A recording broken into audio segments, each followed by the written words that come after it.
Hey guys, it's Iconic.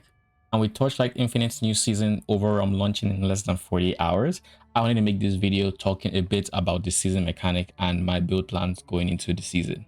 But before we get into TLI, for those wondering why I haven't posted in like over a month, the TLDR of that is that I had a lot going IRL, including like a surgery I had like mid of last month, but I'm doing fine. But I am still in a relatively volatile schedule right now, IRL. I'm going to be doing my best to keep the content coming, as I think that is something that is very important to me. But I'm still debating if I should make a dedicated video on this for those interested. But for now, I am still undecided if I want to go into any more detail and stuff like that. But back to TLI.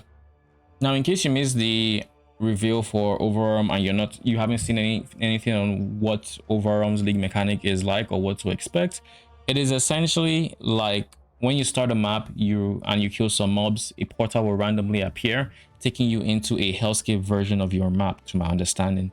Now, in this hellscape version of your map, you're going to end up killing enemies. As you kill enemies, two things are happening. You're filling up a bar where if you fill it up before the time expires, you're going to go into the next level of the hellscape. And there are, I think, 4 levels by default in this said hellscape. The second thing that's happening is you're going to be dropping, they're called bottled shadows, and what they do is they essentially give modifiers to the hellscape monsters. So now you have those modifiers affecting the items they could drop, or potentially making random chance encounters happen. That's the basic TLDR of it. Like I said before, you have 4 levels by default, and there is a passive tree, or there's a tree for this league mechanic as you progress through it that allows you to alter the way it is interacted with, essentially. If you haven't already, do consider liking and subscribing, as it helps the channel out a lot. Now, with every TLI mechanic also comes new league specific powers. The powers you can expect from Overrealm specifically are called ethereal prisms, and for you PoE1 players out there, they are kind of like timeless jewels. You put them on your passive tree, and within a range they add modifiers to those nodes, and they come in like different rarities. There's a very giga rare one that can mirror your passive tree from one end to the other, so you can have the stats on one end of your passive tree and at another side. There's going to be a lot of like potential here. And for the non-mirror ones, it is going to replace a core talent on the tree with the talent provided by the prism.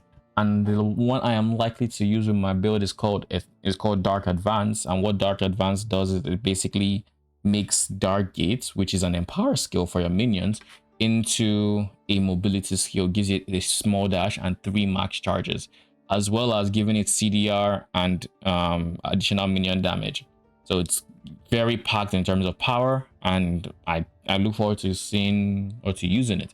That being said, it'll probably be expensive, so just they come in different rarities, and each rarity has, I think, one more mod it applies to nodes within its range. Then for the actual league mechanic and how I see it being optimal to clear, from the gameplay I've described and from what we can see on the screen, this is going to be a league where movement speed is king. Any class, I'm looking at you Moto too, that has minus movement speed is at a disadvantage.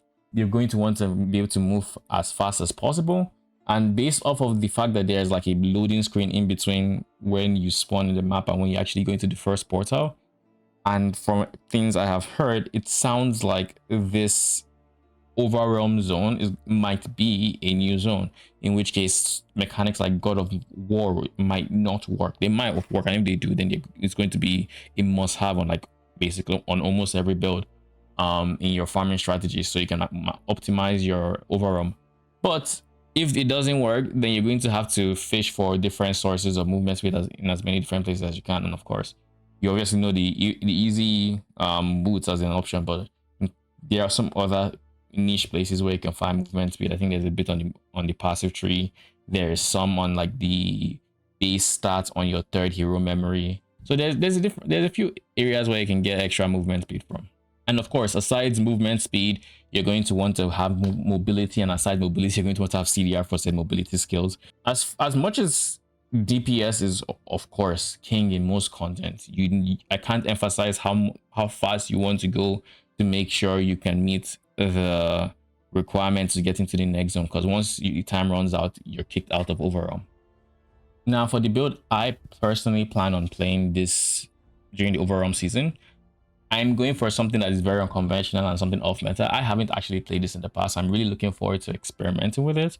But that being said, I do know it's relatively off meta and will likely be expensive, as it does kind of drag mechanics with the new hero being 2. But anyways, I'm going to go in Moto 1, of course, minions. And we're going to be using Grim Phantoms. Now, what I mean by drags mechanics with the main hero is I'm going to be taking advantage of spell burst using the Rat Herder's Golden Ring unique belt to give my Grim Phantoms spell burst. And in case you don't know what spell burst is, it is basically a charge system where when the spell burst is fully charged, you have the spell that triggers the spell burst echo the amount of times you have spell burst limit. So if you have 5 spell burst charges and it is fully charged, the moment you cast the skill, the next time you cast the skill, it's going to repeat that cast 5 times. So there's a lot of potential for like some insane damage boost there. So that is currently my plan, to do that alongside Moto 1. For my Moto 1 traits, I plan on going for Veteran as my trait 1 because Overload duration is king, and I don't plan on having to resummon my minions. Unless you plan on resummoning your minions, this just does nothing. Then I plan on going tough as nails because I plan on skilling command, and having the regen per 5 seconds is going to help a lot with survivability. Whereas for this one, you're going to want to have perma overload uptime. And there is a universe where mid game I might dabble in this and before I switch back. But overall, the game plan from is basically to just use this as much as possible.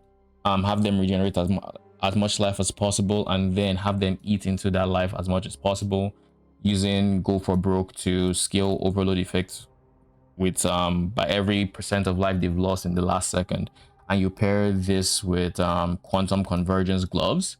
This glove has a similar effect, which gives them additional damage for every 5% life they have lost in the last second.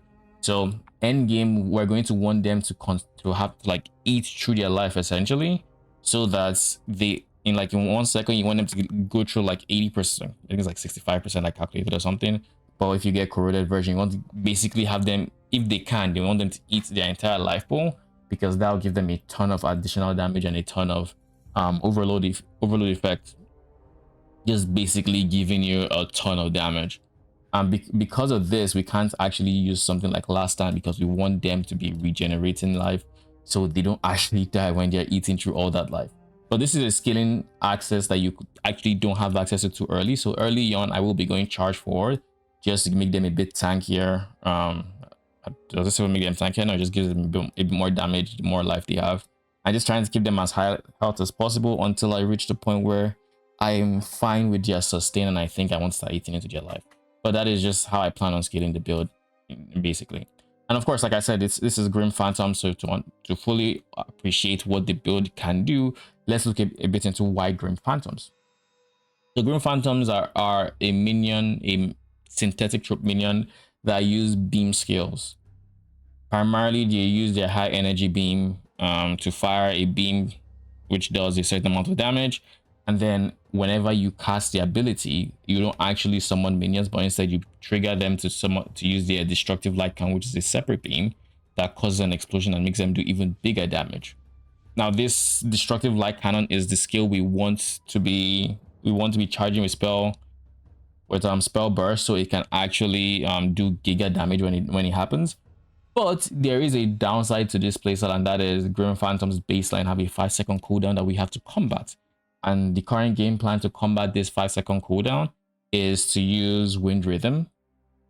And what Wind Rhythm does for the build is it essentially makes it so if I scale personal cast speed, not minion cast speed, but personal cast speed, that acts as cooldown recovery for the supported skill. So this essentially means cast speed becomes a form of CDR, because we don't actually have that many good big sources of CDR. So with being able to use cast speed for Grim Phantoms, that should be able to get their cooldown to a pretty low value. Now in the ideal universe, when you look at Rat Herder's line, which says it gives them up to 400% minion spell burst charge speed, and with spell burst charge speed being 2-second baseline, if everything goes fine, basically best case scenario, you are going to be able to spell burst with your minion skills every, I think it was 0.4 seconds. If we can get the cooldown as low as 0.4 seconds, which I think is very unlikely that we can get that much cast speed, but if we can, that means we're going to be doing giga damage every 0.4 seconds. Again, unlikely. I don't know, we'll see. There's still a lot I have to figure out with this setup, but I think it has a lot of potential, and I do know people who played it in the previous, like in the current league Outlaw, and had success, albeit it was expensive, but they had success anyways. So this is my current plan for the league. This is what I plan on rolling. We also have we have noble gems like this that will also help the spell burst in the long run, but these are all things we're going to cover in the build diary series I plan to make for this setup as I progress through it. So if you want to follow my progress, there'll be a build diary series coming, basically. But all this to say, while it might be fun, I just want to put it out there that there is a decent chance it ends up being expensive, because it does use spell burst gear, and some of the scaling access we would want for Grim Phantoms will probably be shared with Bing too. So, and as anybody who's played this game or who has experience with the game knows, going for the new character is always an expensive endeavor, and going for people who share gear with that character is always also an interesting endeavor. But the core of the build should not have anything to do with Bing, so I think it shouldn't be that much worse or anything like that than this league. So we'll have to see how it goes. I'll keep you guys updated, like I said. That about covers my thoughts heading into the Overrealm League launch. Like I said earlier, I'm going to be making a build diary series to cover most of the important milestones as I progress on the build. And eventually, I might make a build guide when I feel a lot more confident in the direction I am taking the build in. You can follow my progress live on YouTube and Twitch, as league launches are always a very fun time. Let me know in the comments below what you think about the new season and what you're looking forward to the most. For me, that would be exploring spell burst, because it's going to be the first time I look into spell burst and try to scale that since I started playing TLI. Now, if you haven't already, do consider liking and subscribing, as it helps the channel a lot. And with all that said, thank you for watching.